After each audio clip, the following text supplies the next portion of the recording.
those three questions. What do you want to know more about? How did you feel? And what did the person actually say?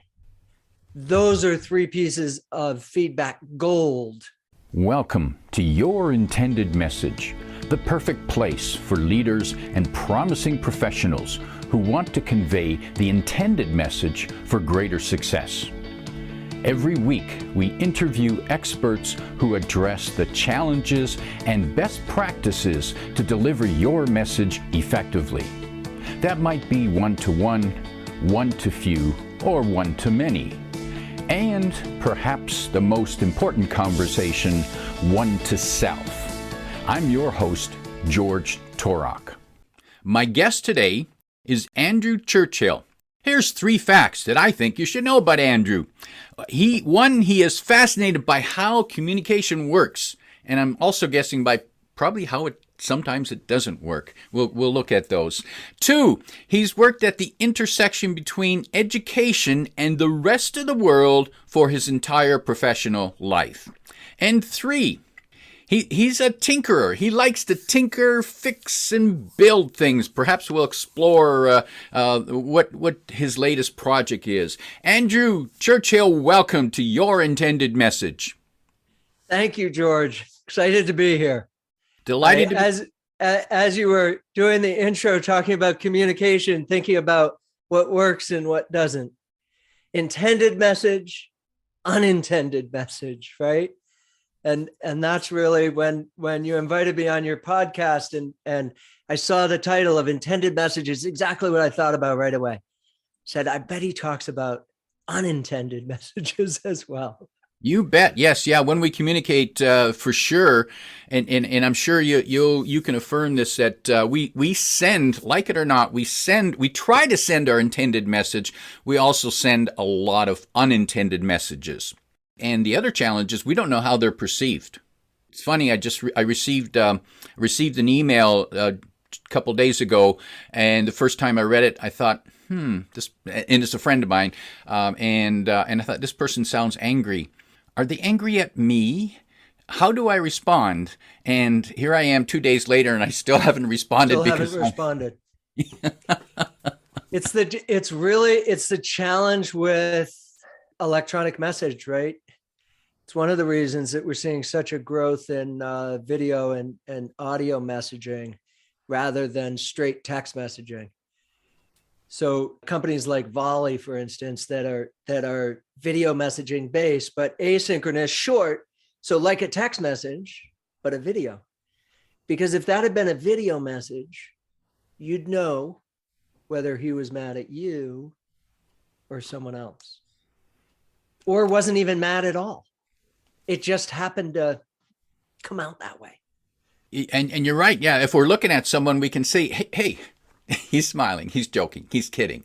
And yeah, so I'll play along with him. Or whereas if we read the text and, it's not the full text, it's 1 or 2 words that jump out at us and bite us. And we go, ooh, you can't say that to me. What does this part mean? Why do I not feel good reading this? I was, we can actually segue a little bit right into the engineering work if you want, where I had I run the training program for the 3-minute thesis competition for McGill University. So the challenge, it's actually an international competition. A lot of universities are doing it now. And the challenge is, as an academic, how do you present your research to people in 3 minutes that aren't in your discipline? So how do we go from the technical, unfamiliar world of my work so you can understand me and understand what I'm doing? The 3-minute thesis competition, it's a lot of feedback, workshop based. So iterate, right?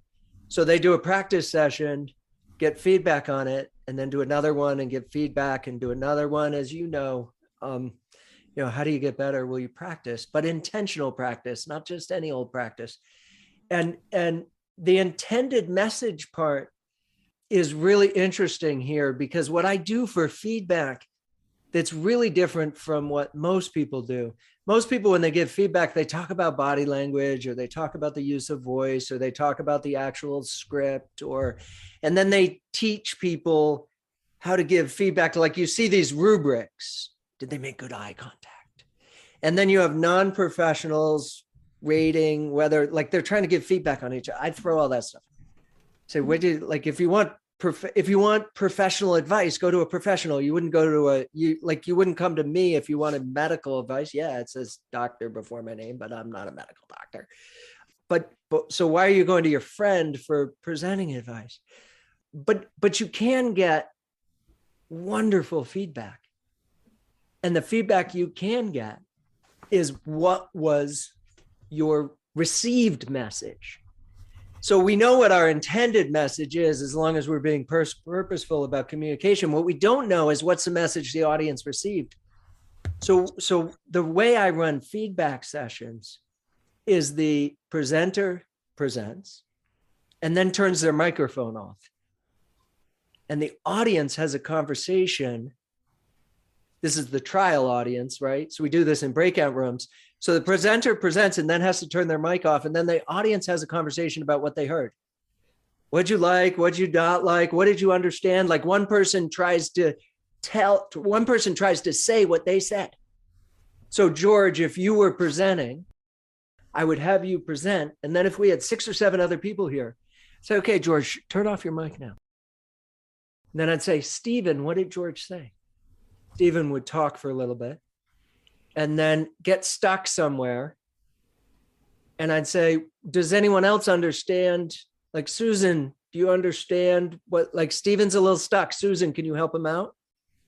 Susan would try and help out. And then I would ask people how they felt. And then I would ask people what they wanted to hear more about. Those 3 questions. What do you want to know more about? How did you feel? And what did the person actually say? Those are 3 pieces of feedback gold for understanding what the message actually was. Not the intended message, but the received message. And then people can go back and iterate, because now they know what people heard. And based on what they heard, they can now go back and revise and edit and try again. And then eventually you start to narrow that gap. Intended message, received message, intended message, received message, intended. As you iterate, that gap gets closer and closer and closer. And there's the things I like to focus on are the technical aspects of it. We could talk a little bit about that, but also the feeling of it. How do people feel? Because I think those are, we don't, especially technical presenters. So people like engineers who they don't necessarily think, how's my audience going to feel about this? But it's really important to think about that. Why is that so important? Well, one is, it tends to be what people remember. So if you ask me 6 months from now, I can probably, so, I really liked talking with George on his podcast. He made me feel great. He made me feel valued. He made me feel like I had something to contribute. Well, what did you guys talk about, Andrew? I don't remember that much of what we talked about, but you should go on his podcast. It's a great experience. That's actually often, in the long run, what people remember. There's Maya Angelou has a great quote about it. She says, it's all anyone ever remembers. They'll never remember what you said. They'll only remember how you made them feel. So that's one piece. The other piece is, if you don't make people feel curious, they're never going to stick around for the rest of the story. So there's just, you got to make people feel, you have to somehow ignite curiosity in that opening minute. You have people's attention for a little while, but then everybody has one of these in their pocket. And if you don't make them curious to hear the rest of your story, they're going to go look at their email or check their social media feed. And everybody says we're less, lots of people say, oh, we're more likely to do that than we used to be. I don't really buy that.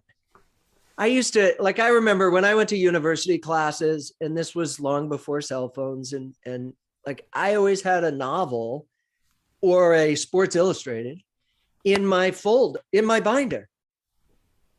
Or like I had a magazine or a novel as well as paper to take notes. And as soon as the lecture got boring, I started reading my magazine. It's no like, I mean, yeah, these beep at us. These are designed to, like, it's a little different, but it's not that different. I mean, a lot of the things I concept. So I talk about connection, comprehension, and credibility.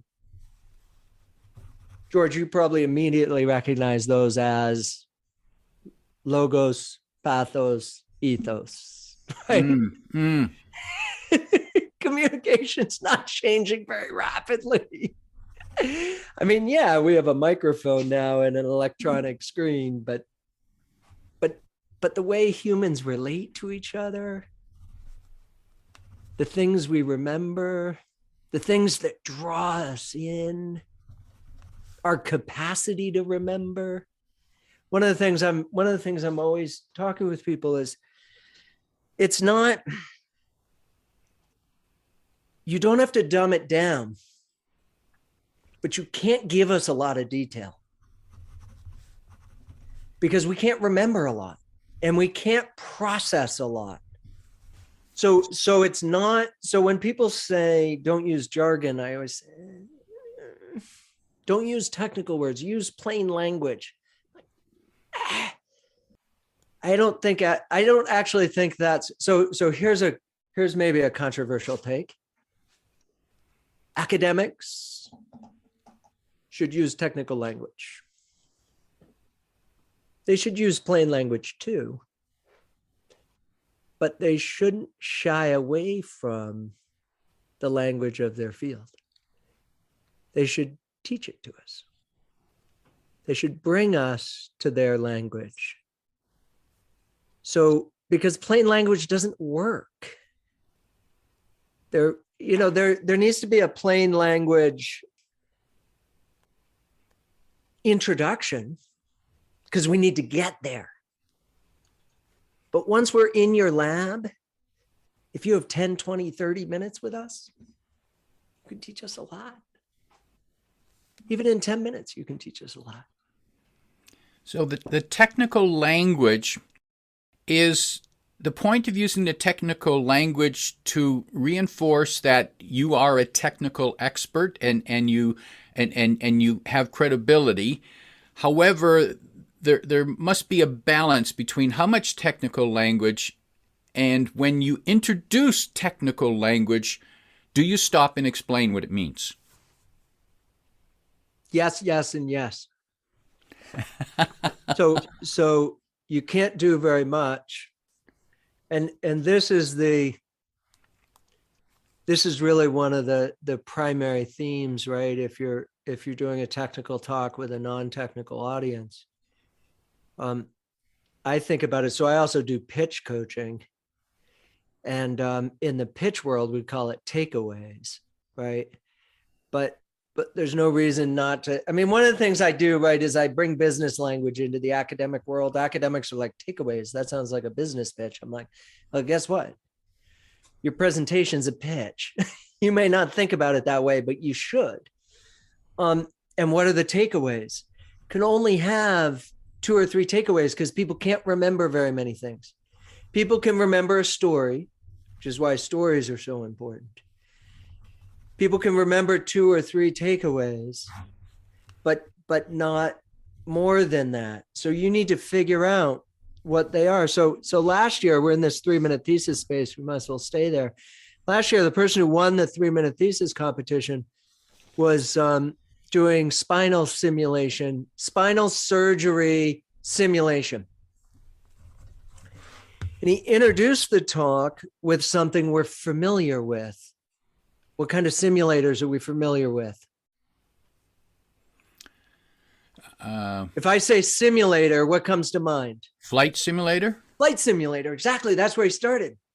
Imagine you're on an airplane and there were no flight simulators, and you knew that your pilot had never flown in a storm, and you see lightning. He says, hey, this is cool. I've never been in a storm before. At which point you're sweating and wish you weren't on the plane, right? And then he says, well, if spinal surgery, guess what? If it's your spinal surgeon's first surgery, there's no simulator. He's done it on a cadaver, but dead tissue doesn't feel like live tissue. And the problem is something called haptic feedback. So haptic feedback, a flight simulator, right? There's a yoke and you pull it back and forth. We all know that. And as it resists pulling, that's haptic feedback. So you pull, it resists. It's not pulling air, it's pulling, and that's the haptic feedback, is that back and forth. Problem with spinal surgery is it's very, very small. And the difference between tissue and nerve and bone and blood vessel and is minute. So it's very, very difficult to do spinal surgery simulation because the technology has to be much more precise. But guess what? I figured out how to do it. Mm. So the only word there that you didn't know was haptic. And I taught you what haptic means. And now you can remember spinal surgery, haptic feedback's the problem. It's minute little movements, and he's figured it out. And then the end of the talk, he actually spins back and says something like, so I want to bring this to market. So you or someone you love goes to spine surgery, you'll know that that person is as well trained as an airplane pilot. Mm. Like, of course we want them to be that well trained. We're talking about emotion. How do you make people feel? Yes. The audience like wants to jump up and start clapping. Hallelujah, right? Like, yes, of course they should be, right? So what are we trying? And that, yes, of course we want them to be, is it gives us the energy, the desire, the need to share this with other people. Guess what? Your spinal surgeon doesn't do simulators, and we should be doing them. And that's what you want, right? You want your audience to become, you want, in this particular case, you want your audience to become supporters of the work and the message. So that little story there wraps up a lot of things. It's simple, the takeaways, right? There's a story, there's an emotional connection. And those are the pieces we're trying to play with when we try and present technical information to a non-technical audience. So it's not just about definitions and explanation. The worst thing you can do is sound like a Wikipedia article. And most people start with a Wikipedia article worth of information, which is fine. That's what the whiteboard's for. You put that information on the whiteboard. Then you figure out what you want people to remember. And then you figure out how to tell it in a way that people are going to become curious and motivated to listen. And then you try and finish in a way that people are going to be motivated to do whatever you're hoping they'll do after. And Andrew, I notice at least 3 important parts or elements to that presentation from that person. They started with something we know, or at least are familiar with, the flight simulator. And they related that to the spinal surgery. So they made a connection, because if they just started in with spinal surgeon, we'll go, huh? We don't know. We don't know anything about that. But they made that connection. So they started where we know. They made a connection, made us curious, introduced only one technical word, which then was explained, which now goes in our memory, and we might feel good. Hey, I learned a new word today, haptic. I even know what it means. I can use it in a sentence. It's like, when you're stirring the soup and you feel that resistance, that's haptic feedback. The right thickness of your stew. Oh, that's a great analogy. It's perfect. See, it worked. The intended message was received, because now George can explain haptic feedback. And what's also important is that the person will translate that message into something that means something to them, that they can, and that's when you've gotten to, that's when you've delivered well. And then ending with that emotional appeal. Imagine, when your family, someone you love, a friend, good friend, wouldn't you want them to have the best surgery possible if they have to go under the knife? And of course, so it makes that emotional appeal. What a fabulous way to convey a technical message. Yeah, it's so important to figure out how to start where your audience is. So I have a couple of graphs of this where I do this work with people. And one is a picture of a coffee shop over here and a picture of your research lab here and a big question mark in between. How do I get there? And a reminder that you have to go to them. It's not them coming to you. They're coming to your talk, but you have to start your presentation in a place that they can understand. And they're going to be curious about, and they're going to want to learn more. I paused there for a moment because I was like, ooh, that's not always true. Because all of these things have exceptions to the rules. Sometimes we actually start purposefully with something that people won't understand because it triggers curiosity and they desperately want to. And then the rest of the story is explaining it. So but that's the exception, right? And the rule here is make people want to learn more. Make people want to listen to you. So people come to your presentation with, they come prepared to be interested. And then in that opening minute, I think they make three decisions. One is, are you interesting? Like, is this like, do I like listening to you? We'll talk about that later. When we talk about vocals, we can talk about an aspect of that, right? So one, are you going to be interesting to listen to? Two, is your topic going to be interesting to listen to? Like, is there something here that's important? Is there something here that I want to know more about? Sometimes it's why, Simon Sinek, right? Why, start with why, but not always. Sometimes it's just something that makes me curious. There was an old NPR show. I think it was NPR, The Rest of the Story, right? And that was just curiosity, right? It wasn't always important, but man, did I want to hear the end of that story. Lots of times it actually wasn't particularly important, but I still heard the rest of the story because that was the way it was framed. And then the third one I think people don't pay enough attention to is, and particularly in the academic space, am I going to be, so there are a couple of ways I think about this. One is, am I going to be cared for by this presenter? And because we all want to be needed, cared for, right? That's part of the human existence.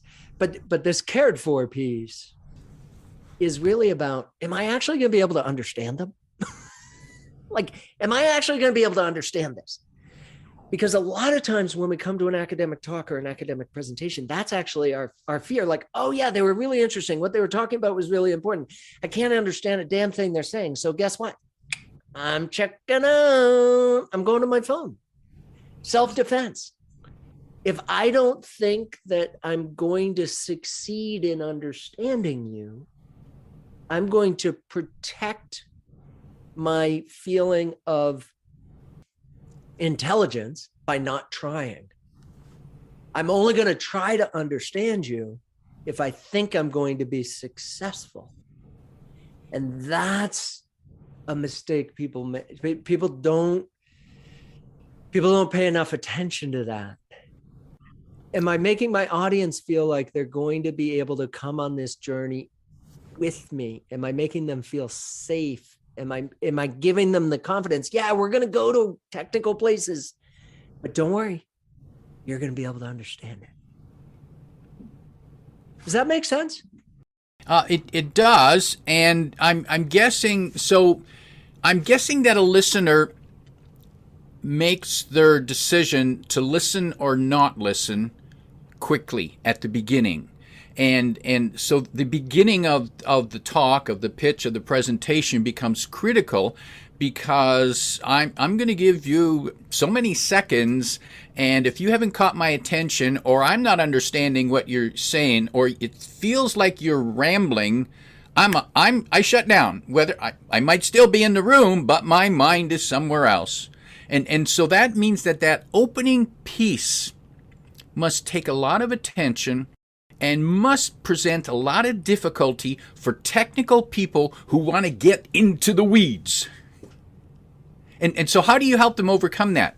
How do you help them make that transformation at the beginning of, wait a minute, put your ego aside and think about your audience. And by the way, they don't have your training. Right. They don't have your training and they don't have your expertise. And this is so part of the takeaway piece is not okay, what are all the things I want them to know? Well, yeah, you'd like them to know everything about your lab and everything that you do, because we all like people to understand everything about us, right? Because we're very interesting. But what do they need? So I always get people to do an exercise. I have a worksheet for them that says, okay, 4 takeaways, 2 general, 2 specific, 2 in general about your area, your field. So if we go back to Trevor's, what's general there? Well, general there is spine surgery is much more technical to simulate than airline simulation. That's a general. Specific is because of this issue of haptic feedback. And then he gets into the actual precision of it. You know, there's some number, I'm forgetting it, but it's, you know, spinal surgeons have the capacity to be like 10 times more precise with their digits than the rest of us mere humans, because they train it. They train precision. And they have, like, their brains develop differently, and because they train over time, right? So their actual capacity for precision is 10x the rest of us mere mortals. And that has to be captured. So it's not just how precise I can be, it's how precise a spinal surgeon can be, which is a lot more precise than me, right? That's really specific. So think of a couple of things. I like to say 2 and 2. And then I like to say, okay, people can only remember 3 things, so you have to delete one of those 4. I thought you gave me 4, Andrew. I said, no, I did. But now you have to delete the least important one. And that's it. You can give more detail. And you should give it. It doesn't mean you can't give more detail, but it does mean people won't remember more detail. So what are the details you want them to remember? And remember, people are only going to if you want someone to remember something, in general, you have to say it at least 3 times. So if you want people to remember the issue of haptic feedback, you got to say haptic feedback at least 3, 4, 5 times during your 3-minute presentation. The other details, just say once. Because then what's happening is we get these details, right? They're coming at us. But then we get haptic twice. We're like, ooh. And then we get it a 3rd time and a 4th time. And that's the one that we remember. The other ones came through us. The other ones we needed to understand the story, but we don't remember them. We remember the ones you highlight. And one of the ways you highlight it is through repetition. So you build that in. What do I want people to remember? And you don't build in exactly the same phrasing every time, but you come at it a little differently, right? Like if you're building a value proposition in a pitch for a startup, that value proposition, it's got some foreshadowing in the beginning, it's got some explicit statement, and it's there in the close, right?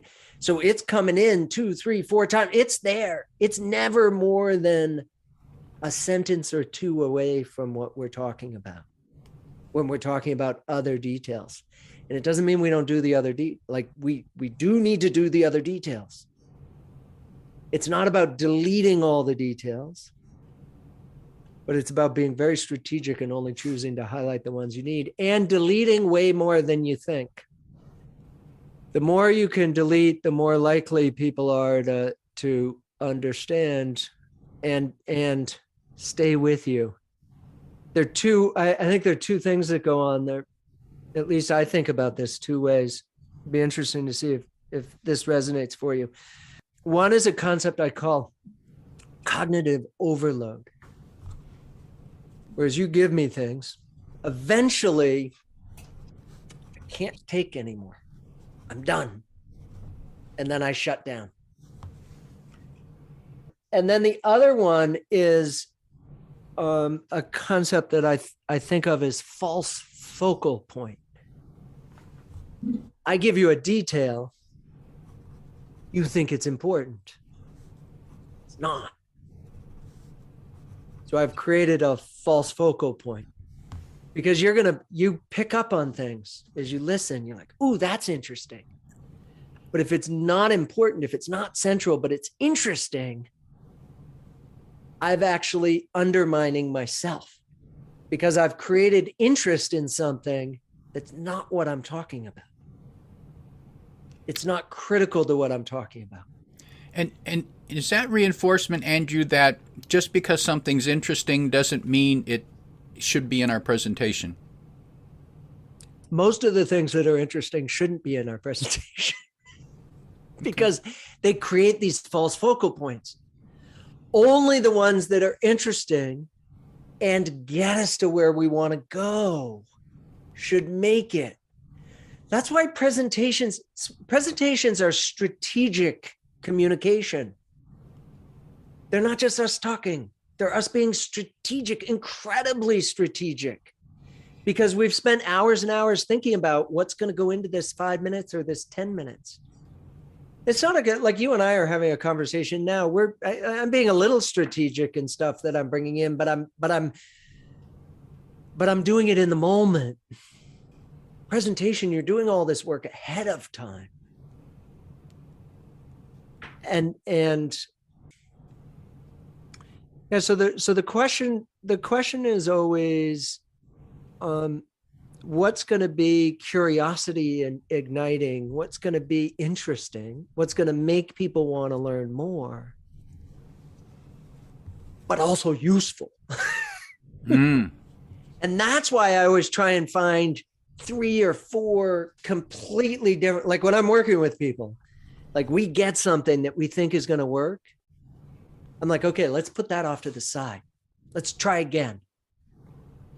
Try and build a whole nother talk. So not airplane simulation, but let's do stirring soup and haptic feedback on stirring soup, because everybody's had that. Not everybody, but lots of people cook. So if you cook and you stir things, there's like you're making gravy. You can feel the gravy start to turn into the consistency that you want it to be, which is not water, but it's also not glope. Right? True. And would that work? Maybe. We can try it. It didn't. The flight simulator ended up being better, so we went with the flight simulator. But it wasn't because it was the first thing that was thought. It's rarely the first thing. That opening, I almost never work with someone that the way they propose opening at the end of the day is the way they end up doing it. And it's not because I'm smarter than they are and I gave them a better way. It's because we had a conversation and over time and organically something appeared. There was like this moment of like someone sitting there in the shower thinking about and they're like, oh my God, I could do this. and it works. Like, yeah, you could, and that would be brilliant. And that rarely happens on command. So the whiteboard's really useful for getting all the information there. The whiteboard's useful for creating potential paths. But the whiteboard's also useful because the whiteboard creates an image and ideas that sit in the back of our brain. And instead of sitting in the brain as a text script, they sit in the brain as infinite possibility. And then we go do something else. And we have that aha moment where the whiteboard suddenly, oh my God, I know it. Like, and then it works. So it sounds like we need to start with some form of chaos to stimulate our thinking and create order. Is that fair? And that came to me, and I haven't said that before, but that came to me when you were describing this process, and I could see, because that's pretty much the way I work. I work on a flip chart, and when I'm designing, I put things down, and then I pick up a different color marker, and I put different words in different colors, circles, boxes, and arrows, and then go back and cross out things that, okay, it's a good idea, I'm not going to use it this time. It doesn't fit here. Right, it doesn't fit. Yeah, I think that's right. The only adjustment I might make is often that initial chaos is actually not chaos. So for academics, it's often the journal article they wrote. It's the way they would communicate in their professional peer groups in the written word. So there's an introduction, there's background, there's a hypothesis, there's a methodology, there are results, there's a discussion, there's an analysis, and it all can go up there on the whiteboard in the different pieces or on the flip chart. And then the chaos becomes when instead of the regular flow, you actually put boxes around each one of those things and you start moving them around. And you have, those little, it reminds me, those little 4x4 grids with one missing box. And it's like, there's a house and you have to build the house. You move everything around. It's like that where, okay, it's the journal article looks like a house. But for an interesting presentation, you might actually want to have it look like a dog. And if you move all the pieces around, it'll look like something different. That's a little unfamiliar. That's a little that's then the chaos. So you move everything around, and then something new appears. That's different than what is most often there. So does that make sense? It does. Yeah. There's definitely a chaos moment. And which must be difficult for a structured technical person to make that crossing through that which is something that you help them. And Andrew, for people who would like to know more about what you do and your programs, where's the best place to reach you? Where can they find you? So 2 places to reach me. One is if you're internal to McGill, you can reach me through McGill because that's where I work out of. But for the rest of everybody, the best place to find me is on LinkedIn. Okay, good. So I'm very active on LinkedIn, Andrew H. Churchill. So there's an H in the middle. And I try and post 3 or 4 times a week, sometimes 5 times a week. And 90% of the time I post about the kinds of stuff we've been talking about today, about presentations, about presenting, about pitching. Sometimes I post randomly about something I'm tinkering with. We'd like I like building stuff and I like sharing that with people. So my latest project I've been sharing, because it's January here in Canada, is my ice rink, because I build an ice rink in my backyard, which is really fun. And I imagine your daughter enjoys that, having her own private ice rink. Yeah, she's got her own private ice rink, and she now helps me build it. Right. Oh. So when she was 3 or 4, she didn't help me build it, but now she's out there with the little electric drill as we put boards up, putting screws in, and laying plastic down and figuring out, oh, this height needs to be a little higher on the wall than the other, and thinking about how do we build stuff? How do we put stuff together? And I'm guessing there's a lot of similarity between what she's learning to do there and what you're teaching engineers and technical people in their presentations. Yeah, I mean, I think of everything as a puzzle to build. So the chaos that you reference of like, okay, how do we get the information together in a package that people will be interested in hearing all the pieces and will get us somewhere that they'll be interested in doing something that would be helpful? That's the strategic part. What do we want people to do at the end? It's just a puzzle. That's the way I think about it. The communication puzzle. And then we beta test it. So then we ask people what they heard, and we get back to that intended message piece. A good note to wrap up on, Andrew. My guest today is Andrew Churchill, reminding you that people remember not necessarily the facts, they remember how they felt about you. If you like what you heard, remember to like, comment, and share this podcast. Come back every week for more practical insights to help you deliver your intended message. I'm your host, George Torok.